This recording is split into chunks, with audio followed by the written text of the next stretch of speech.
Everyone who's been on an elevator knows the feeling. A normal ride interrupted by a sudden stop between floors. The malfunction is usually resolved within minutes, but there's still the nagging sense that the elevator could plunge at any moment.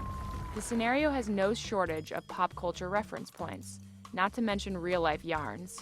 Witness the fame of Betty Lou Oliver, an Empire State Building elevator attendant who survived a 75-floor plunge after a plane slammed into the building.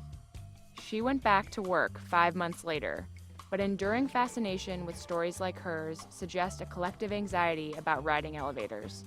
The U.S. Bureau of Labor Statistics and the Consumer Product Safety Commission estimate that on average, 27 Americans die in elevator accidents each year out of billions of passenger rides. Most who do die are the victims of freak accidents involving empty elevator shafts and sudden door malfunctions. That makes the odds of a fatal plunge vanishingly slim. For comparison, 1,600 people die from falling down stairs every year, according to the Centers for Disease Control and Prevention. Still, the anxiety looms, so much so that myths abound about how to survive such an accident.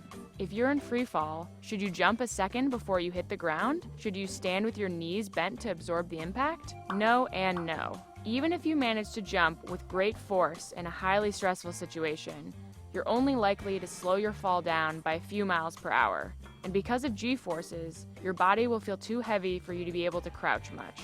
Instead, researchers at the Massachusetts Institute of Technology and elsewhere have recommended a somewhat controversial course. You should lie down flat on your back in the center of the car to spread the force of the impact over your body, covering your head and neck if possible. Of course, there's no foolproof solution if you find yourself in that profoundly unlucky position, but this simple method has the most support.